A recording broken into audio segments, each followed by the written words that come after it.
This is about solidarity with the Iranian people. This is about echoing what the Iranian people in Iran want. Let's be very clear about this. There's some flags here, there's some people, different people demonstrating for different things. Honestly, I'm here for Iran, I'm here for my family. And this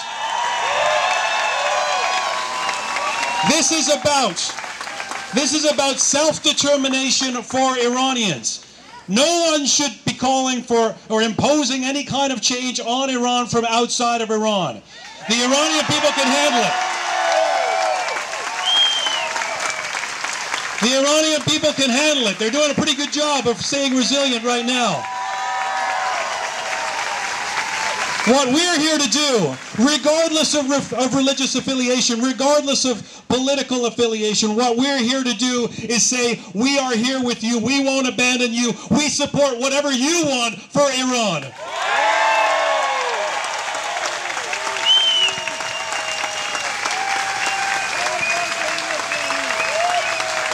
Self-determination for Iranians. Let Iranians decide. That's what they want.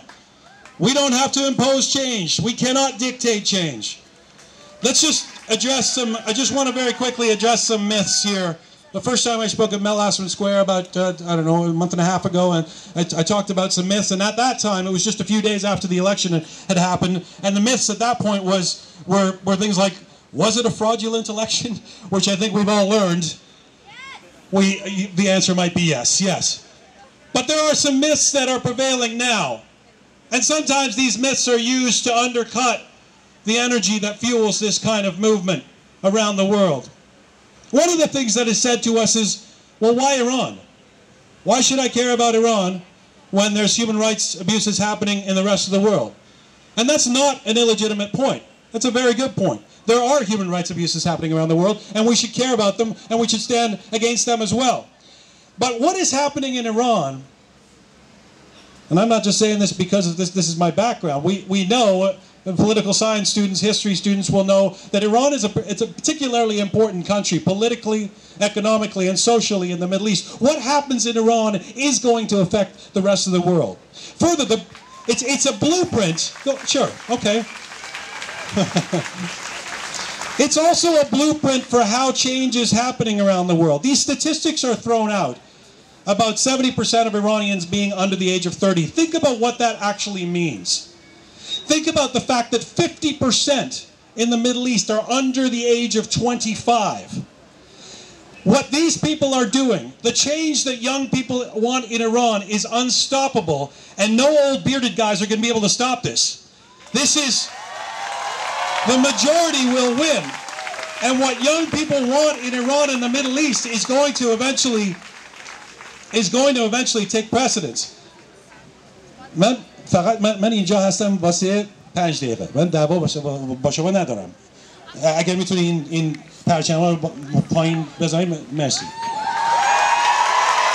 من اینجا هستم واسه ایران با فامیلم.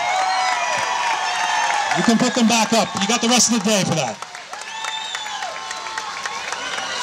The other thing that people say is, the protest movement has died and the regime has won. Do you think this is true?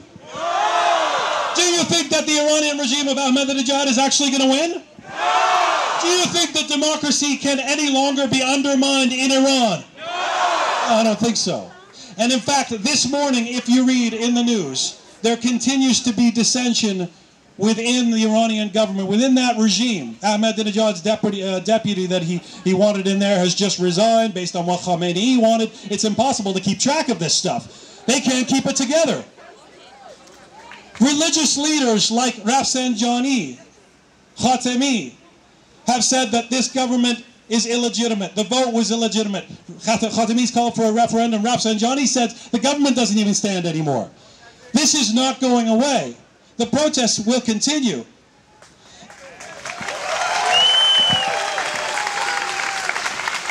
Finally, people say, well, what good would this do? What are we doing this for? What will this do? Is this really beneficial? What does it matter that people are gathering around the world? What does it matter that people are writing editorials, even in a pop culture sense? What does it matter that people are going on The Daily Show talking about this and Bon Jovi recorded a song? What does it really matter? Well, it does matter, because the evidence we show is not only that the people in Iran, young people who've been tapped in, and all Iranians who've been tapped in, you know, one thing we know about Iranians in Iran, there's a lot of satellite dishes. They're tapped in. And despite the attempts of the regime to continually crack down and make this impossible, to use Facebook, to use your computers, to see what's happening around the world, we know that the word is getting to Iranians. Not only that, but the word is getting to the Iranian regime. As Reza Aslan said yesterday, every time the world asserts itself and the regime understands that the world is out there watching, less people are killed. And that's what we're here for today. Finally, let me say just a couple of things. Are there some non-Iranians here? Who's good on you? A bunch of people. Let's give them a round of applause. Because some of you are here because you have family in Iran. But there are people here because they believe in human rights, and they believe in standing against what's happening in Iran. To those people, we need you. And we need to spread this word. And we need to make this, as Jason Kenney and Olivia Chow and Mauricio Bevilacqua were talking about, not just an issue about politics and Iran and what happens to Iranians, but an issue of rights for our world, an issue of what Canada and Canadians should be standing up for what we believe in: freedom, democracy, rights. We thank you, those of you non-Iranians across Canada who are joining with us. And of course, some of us are proud Canadians. I'd like to thank all of us, and Iranians as well. Now a word to the Iranians. Baradarha, Khaharha, Madarha, Pesarha, Pedarha. I know that we're all full of emotion. There's still people debating over here. They couldn't care about what we're saying up here, apparently. They just want to debate each other. We're all full of emotion. We have to be careful about this. It's imperative that we stand united. We stand peaceful.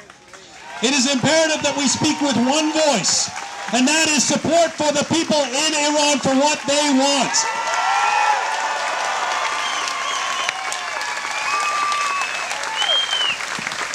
We have to pace ourselves. This is not going to happen tomorrow. I know that people want to have a demonstration every day. There's no scenario for this playing out where this ends tomorrow. We all know that. So we have to pace ourselves. We will not abandon the people of Iran. We will not abandon the young people of Iran. We will not abandon and forget the families of Iran. We will not forget the people imprisoned in Iran. We will not abandon those tortured in Iran. We will not forget the memory of those who've been killed in Iran. We will not forget. And we will not abandon them.